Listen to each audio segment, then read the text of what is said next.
Deus te abençoe e te guarde, Deus te leve em segurança aonde você tiver que ir e que fortaleça as suas mãos de tudo que veio às suas mãos a ser feito, que você consiga fazer. Eu estou com a palavra do Senhor Jesus aqui em minhas mãos, palavra de Deus, inclusive a parte vermelha onde o Senhor Jesus falou. Shalom, Pastor Marcelo. Shalom, Bispo Antônio. Muito bom estar novamente nessa programação. Muito bom, maravilhoso. A palavra do Senhor Jesus diz em João capítulo 10, versículo 7 a seguir, diz assim: Tornou, pois, Jesus a dizer-lhes: Em verdade vos digo que eu sou a porta das ovelhas. Todos quantos vierem antes de mim são ladrões e salteadores, mas as ovelhas não as ouvem. Eu sou a porta, se alguém entrar por mim, eu sou a porta, se alguém entrar por mim, salvar-se-á, entrará e sairá e achará pastagem. Jesus é a porta, Pastor Marcelo. Sim. Né? O que quer dizer isso, hein? Porta das ovelhas. O que quer dizer isso? Sabe que a porta das ovelhas, Jesus ele faz menção a uma porta que tem no templo. Nós temos ali a porta das ovelhas. Tem várias portas. E uma delas era a porta das ovelhas. E Jesus diz: eu sou a porta das ovelhas.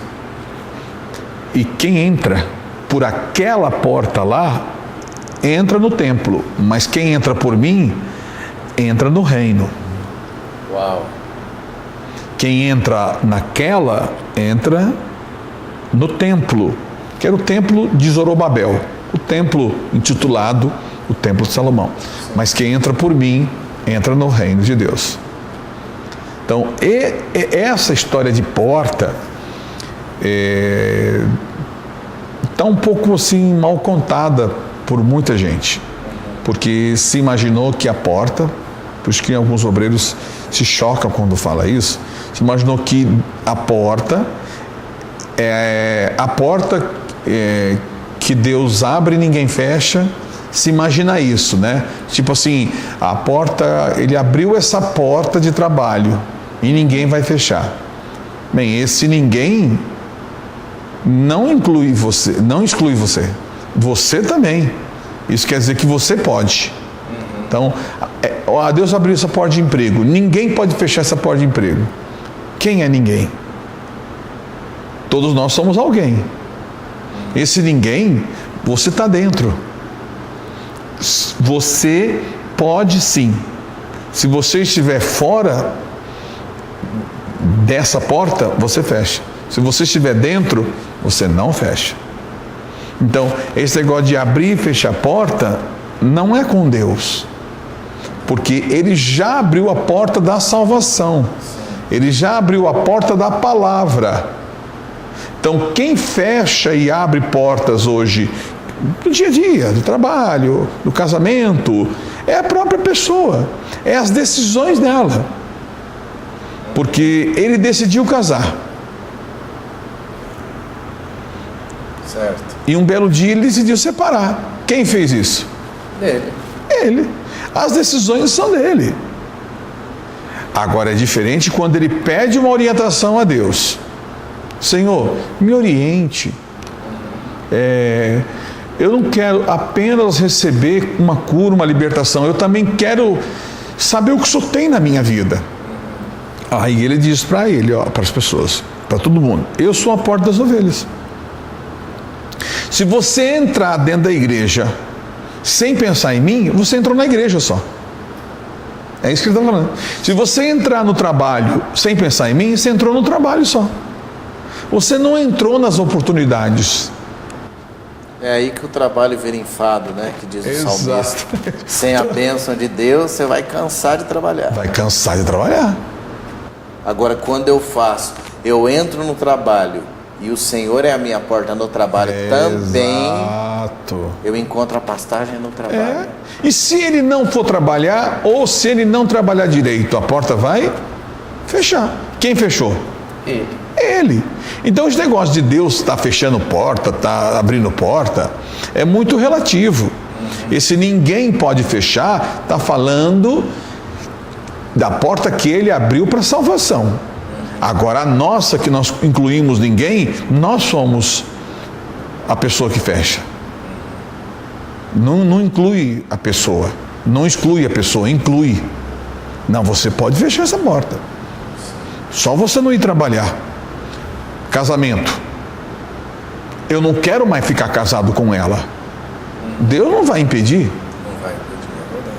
Ele vai avisar, cuidado. Como a pessoa, muitos não recebe, não recebe, não entende o sinal. Não que não recebe, ele recebeu. Ele só não abriu a mensagem. Mas entrou na caixa postal dele. Visualizou, mas não leu. Mas não leu. Visualizou. Mas não leu, né? Hoje tem muito disso. Tem muito disso. Visualizou, né? Mas não leu, né? Mas não leu. Não leu. Então, esse negócio de porta é muito relativo. Jesus está falando que ele abriu a porta da salvação. E as ovelhas entram. Ele não abriu a porta para o lobo. Para o lobo ele fechou. Perfeito. Né? Então, quando Deus ele fala sobre eu abri uma porta, essa porta que ele abriu é a porta do entendimento da palavra. Lucas 24, 45, ele abriu o entendimento. Sim. Paulo disse, ele me abriu uma porta da palavra. Jesus disse, eu abri a porta, eu sou a porta da salvação. Ele é a própria porta. Então, a porta da palavra ninguém fecha, a porta da salvação ninguém fecha, ele é a própria porta. Agora, o trabalho, a pessoa fecha. O casamento, ele fecha. A função dele na igreja, ele também fecha. Porque é de livre e espontânea vontade dele servir a Deus ou não. Até porque Deus não quer ninguém forçado. Deus quer a pessoa espontânea. Eu poderia dizer, então, bispo, que Adão e Eva fecharam a porta do jardim. Fecharam. Eles fecharam. Fecharam a porta, foi eles que fecharam. Pode. Inclusive, eles fecharam a porta de tal forma que Deus colocou eles para fora. Ou seja, Deus colocou eles para fora em tese, porque eles foram e fecharam a porta. Deus, como se Deus dissesse, estão fazendo o que aí fora? Nós fechamos, nós saímos e fechamos a porta. Nós não sabíamos que não era. Sabíamos sim. Por isso que quando é avisado, aí a pessoa não tem mais desculpa. Enquanto ele não sabe que é de responsabilidade dele manter a vida dele íntegra diante de Deus. É de responsabilidade dele não se meter no crime. É de responsabilidade dele não se meter em adultério, em confusão. Então ele tem que, puxa vida, eu estou lutando para não roubar um celular. Que? Você não pode ver um celular que você quer roubar? Entende? Ora, então ele vai colher os frutos das suas obras. O que ele planta, ele colhe. Então, muita gente, infelizmente, é dura essa palavra, mas é para todo mundo. Eu não estou pondo gosto ruim. Essa palavra não fui eu que escrevi. Está aqui. Infelizmente, muitos evangélicos, crentes como nós denominamos, estão achando que Deus é que abre porta e fecha a porta. Esse trabalho é de Deus. Esse trabalho não é de Deus. Esse trabalho é nosso. Você vai lá e dá motivos para Deus agir. Agora você dá motivos para ele agir também, ao contrário. Ou seja, o mesmo que disse para você, tá, tudo bem, vou te dar uma chance, vou te perdoar, e vai e não peques mais. De novo você aqui? O que você fez? De novo eu roubei o celular, mas de novo? Eu perdoei e disse, vai e não peques mais. Não era um celular, é um adultério, né? Na história de vai e não peques mais foi Maria Madalena, não foi isso? Então, da mulher pecadora, aliás. Então, é complicado, né? Como ele disse pro paralítico, se não estiver enganado, que ele estava sendo curado e que ele não pecasse para que não lhe sucedesse algo pior. Foi. Ou seja, o que seria pior? Agora eu estou andando. Tem muitas pessoas que pensam isso, né, bispo? Agora eu recebi, Deus abriu a porta, né? A porta tal. O que pode ser pior? Está dando tudo certo. Na verdade, não foi Deus que abriu, foi a atitude dele que fez com que Deus entrasse. Em tese, ele abriu todas as portas, ele fechou todas as portas, mas na prática não é assim. Na prática, é a pessoa. Por isso que Jesus diz: a tua fé te salvou, não foi eu que te salvei. Você não quis ser mais quem você era e decidiu ser quem você é hoje.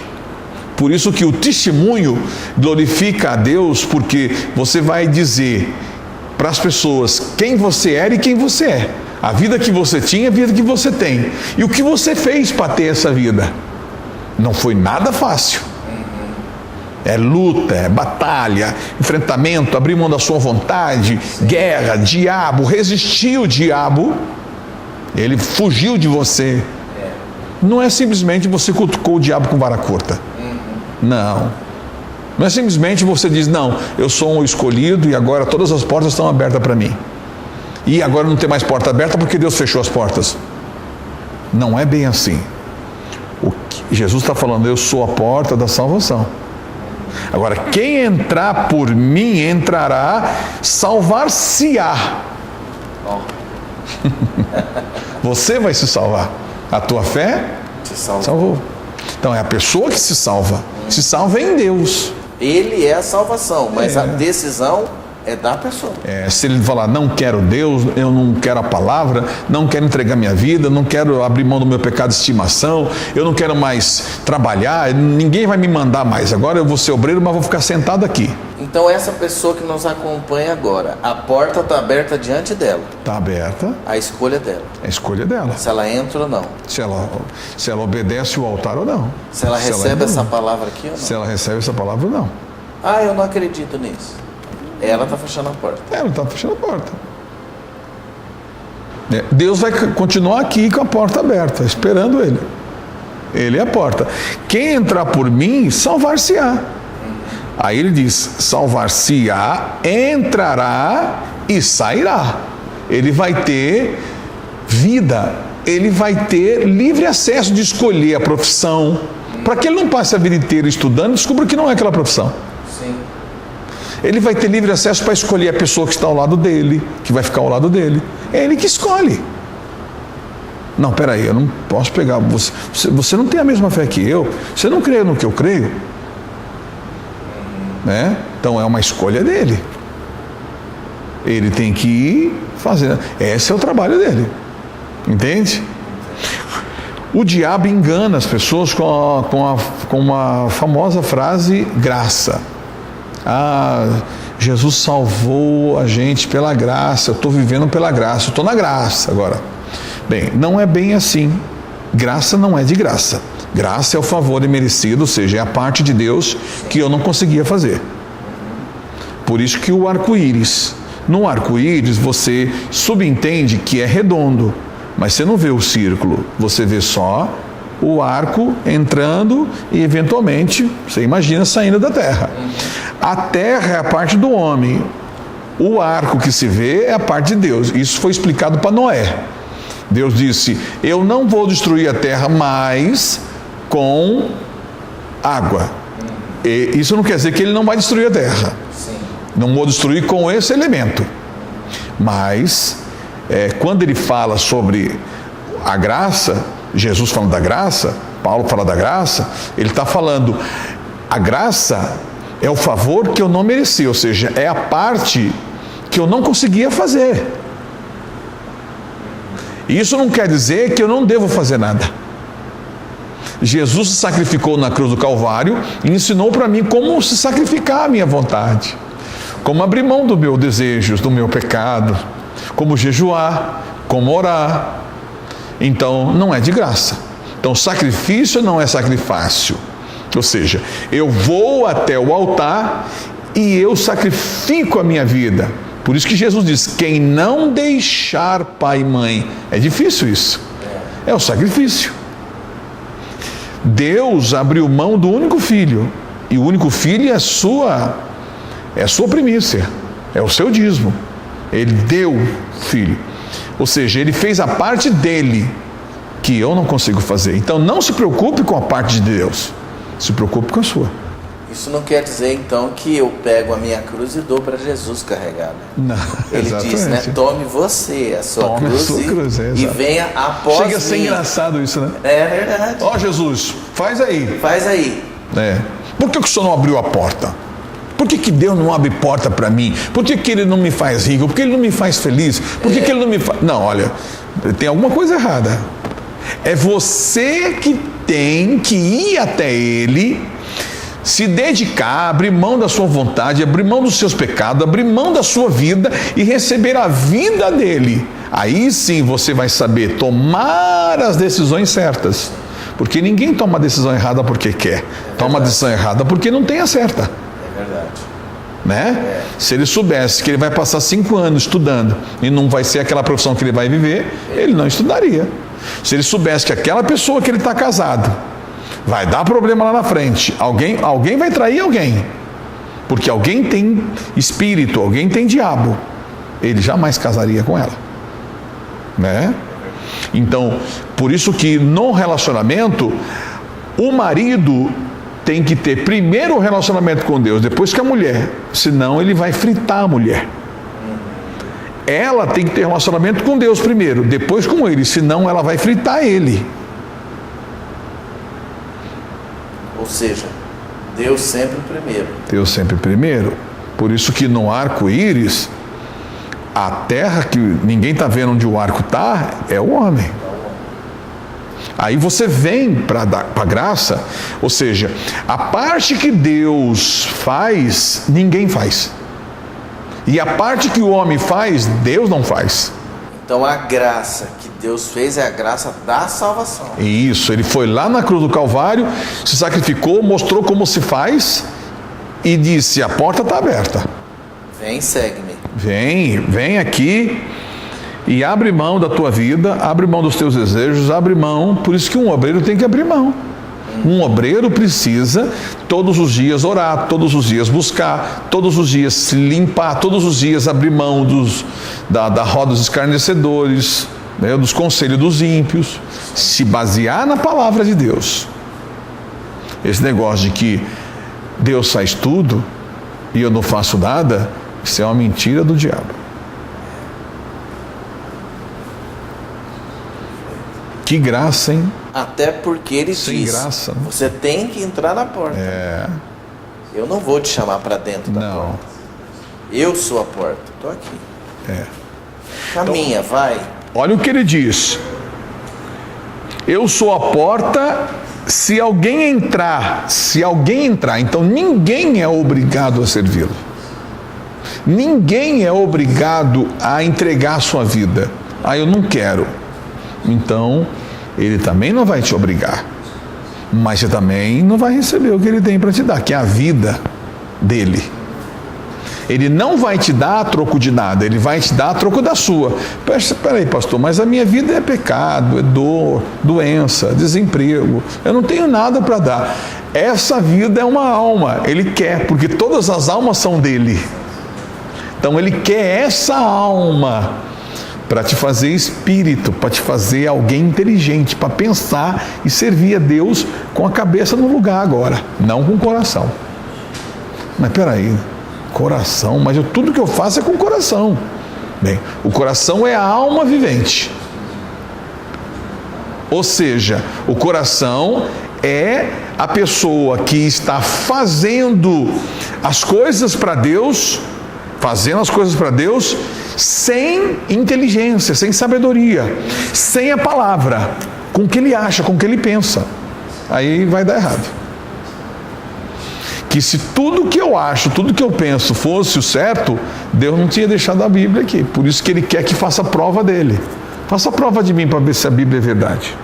Como que eu posso dizer que eu estou entrando pela porta, eu estou servindo a Jesus e simplesmente eu sou cauda e não sou cabeça? Essa vida que eu tenho de doença não glorifica a Deus. O ímpio está sobre mim. Eu estou na igreja, mas estou intrigado com alguém. Estou magoado com alguém. Não tenho paz com o próximo. Não tem paz. Então, quando Jesus disse, se alguém, ou seja, quem quiser. Por isso que é uma decisão minha servi-lo. Decida servir a Deus com força, com inteligência, com coragem. Tenha essa. Eu sei que a decisão não é uma coisa fácil, porque a decisão é humana, ela não é divina. Por isso que ele diz, se alguém, porque a decisão é humana, ele não interfere nas nossas decisões. Se você decidir beber, ele não vai falar nada. Se você decidir não beber, ele também não vai falar nada. Ele só vai dizer para você, se você não beber e entregar sua vida para ele, tua fé te salvou. Se você decidir beber e entregar sua vida à bebida, ele vai dizer, bem, o que eu podia fazer? Eu sou a porta, estou aqui esperando você. Eu estou esperando a hora que você vai abrir mão dos seus desejos. Decida entrar. E para você entrar, a porta é estreita. Por que a porta é estreita? Porque entra uma pessoa de cada vez. O marido não leva a mulher não leva o marido. Um de cada vez. Por isso que se você não se salvar, você não tem força para salvar o teu casamento. Se você não se salvar, você não tem força para salvar as pessoas. Imagine que tenha um barquinho, você esteja em alto mar, um monte de gente, você, sua esposa, todo mundo em alto mar. E alguém joga um barquinho para você. Um barquinho. Né? Você é a pessoa que sabe salvar, mas você não tem barco. O que você faz? Você coloca a sua esposa no barquinho e fica fora? Ou você sobe no barquinho e cria uma forma de salvá-los? Você sobe no barquinho. É uma inteligência. Porque você no barquinho, você vai saber o que fazer, como fazer. Porque você no barquinho, você vai recuperar as forças, se precisar mergulhar e voltar ao barquinho, você vai mergulhar e levantar a pessoa, você vai criar uma forma. Até para salvar tem que saber. Nos voos, o avião, aparece a moça lá dizendo, no caso de faltar oxigênio dentro do avião, vai cair máscaras acima de vocês. Se eventualmente tiver uma criança perto de você, coloque a máscara primeiro em você. E depois na criança. Parece que é primeiro na criança. Não, você tem que estar vivo para salvar. E bem, né? E bem. Tem que estar bem. Por isso que se Jesus não ressuscitasse, ele não podia ser o primeiro homem mortal, a primícia. Ou seja, o primeiro homem que morreu, ressuscitou e não tornou a morrer. Por isso ele é a primícia. Ele é o imortal, ele é o espírito vivificante. Então o obreiro, a obreira que fica fraco, por exemplo, você que ficou fraco não é porque você estava orando, é porque você não estava. Ficou fraco não é porque cria, porque não cria. Hoje está do jeito que está, não é que porque obedeceu, é porque não obedeceu. Mas dá tempo de entrar. A porta está aberta. Eu sou a porta. O ladrão não vem se não roubar. O que quer dizer isso? O diabo, ele rouba a fé. A fé, ela é o entendimento. O diabo rouba o entendimento. A fé é a certeza. O diabo rouba a certeza. A fé, ela é o meio de se comunicar com Deus. O telefone, vamos dizer assim, o diabo rouba o telefone. Aí ele deixa a pessoa com o quê? No lugar da fé? A dúvida é maligna. Ele tira o que é de Deus e põe o que é dele. Não foi o que Jesus disse, que o diabo semeou o joio? No meio da noite. No meio da noite. O semeador sabia. Um semeador, a gente não vai entrar num campo, mas fala do obreiro, o semeador, ele não é só insistente, ele não é só corajoso, ele não é só estrategista. Ele também é uma pessoa que ele calcula o seguinte: a palavra é poderosa, a semente é poderosa. Se existe algum fracasso daqui para frente, não é da semente. Não é da semente. É do semeador. Então o obreiro precisa fazer esse cálculo. Se eu não estou produzindo, se eu não ganho alma, se eu não convenço, se eu não curo as pessoas, não tem nada a ver com as pessoas. E muito menos com a palavra. Tem tudo a ver comigo.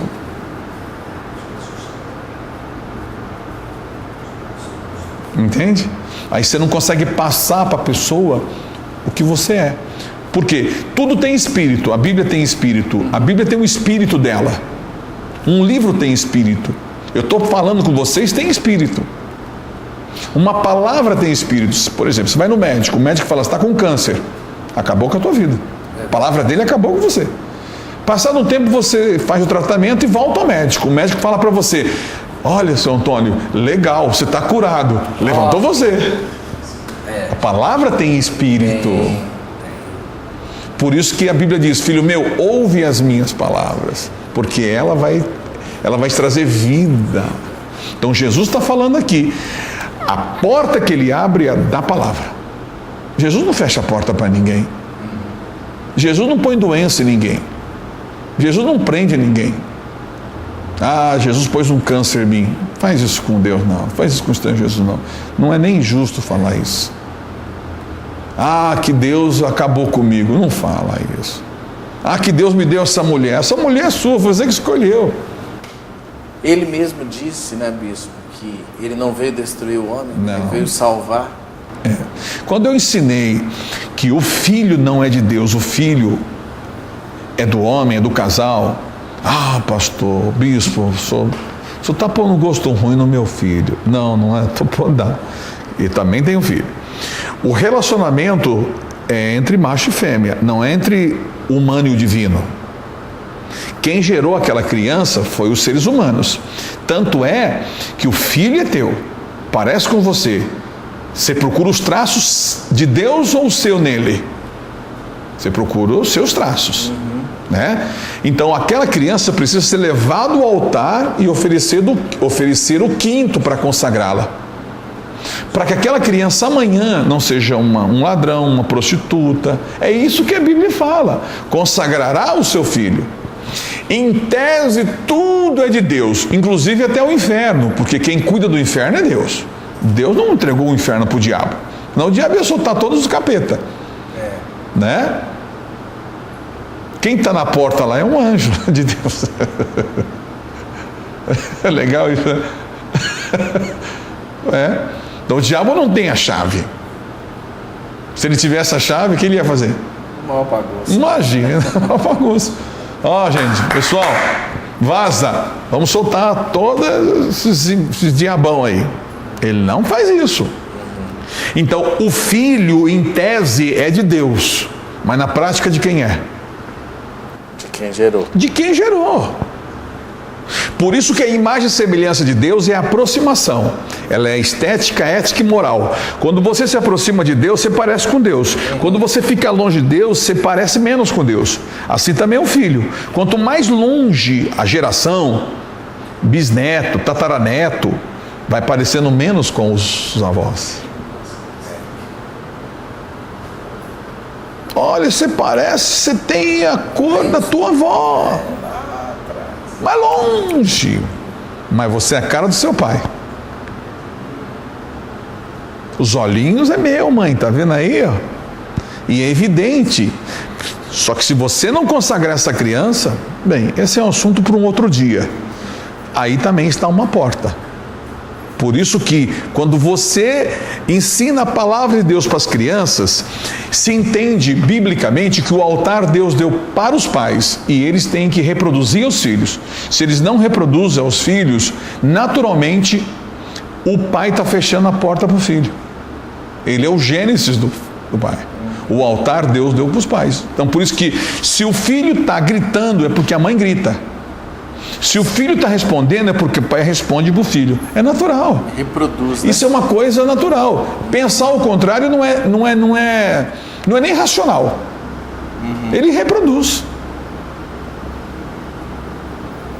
Assim como o filho puxa o pai. Olha, a cara da mãe, mas a natureza do pai.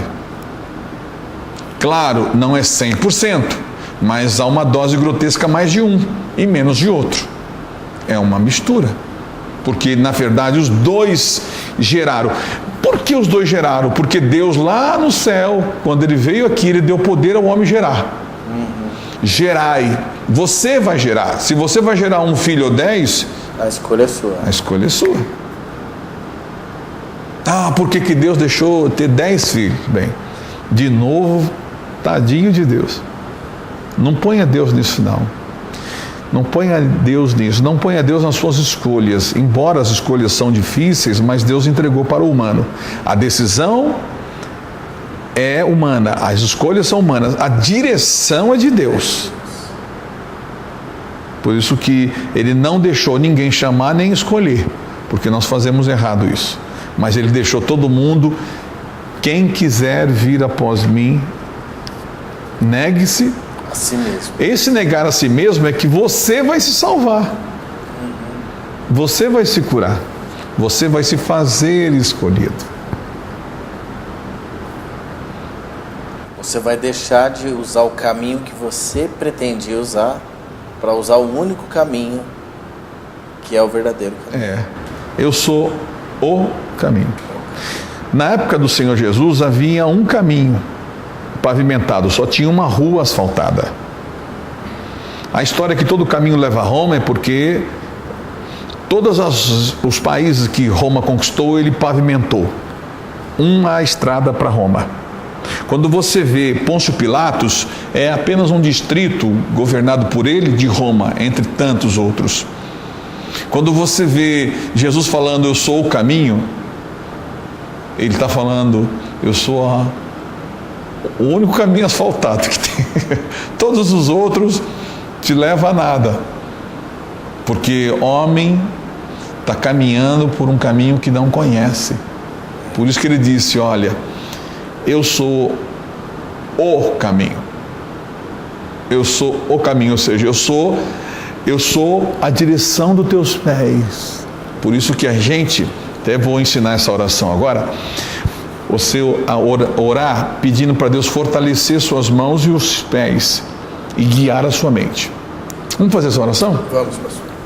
Então, antes de fazer essa oração, dá um conselho, pastor Marcelo, a essas pessoas que um dia foram da igreja, obreiros ou não, né, e hoje deixaram, eles tinham tanta vontade tem muita vontade de voltar, mas não voltam porque os pés estão amarrados, as mãos estão amarradas. O diabo amarrou ele. Bispo, hoje o tema foi a palavra que Jesus disse que Ele é a porta. E Ele continua aberto para você que nos acompanha nessa programação. Da mesma maneira que você decidiu parar, que você desanimou por tantos outros motivos, menos pela porta, que é o Senhor Jesus. Essa mesma porta continua aberta e Ele continua te chamando. Entra, porque existe pastos verdejantes para você, uma comida saudável, uma vida plena que só Jesus dá. Vem para o encontro. Venha para o encontro com Deus. Que maravilha, né? Venha ter um encontro com Deus e não com os homens. A mesma casa está de portas abertas. A porta continua aberta, ela não vai fechar, a não ser se o Senhor Jesus buscar a sua igreja. Volte para casa, filho, volte para casa, viu? Não olhe assim, não fique pensando, alguém vai me acusar, não vai ter ninguém ali para te acusar, viu? Não vai ter ninguém para te acusar. A única pessoa que pode impedir a sua chegada lá é o diabo, e nós vamos repreendê-lo agora. Evidente você que queira, mas você que diz, puxa vida, eu também não quero. Lembre-se que esses pensamentos, essas dúvidas são malignas, tá? Vamos fazer a nossa oração.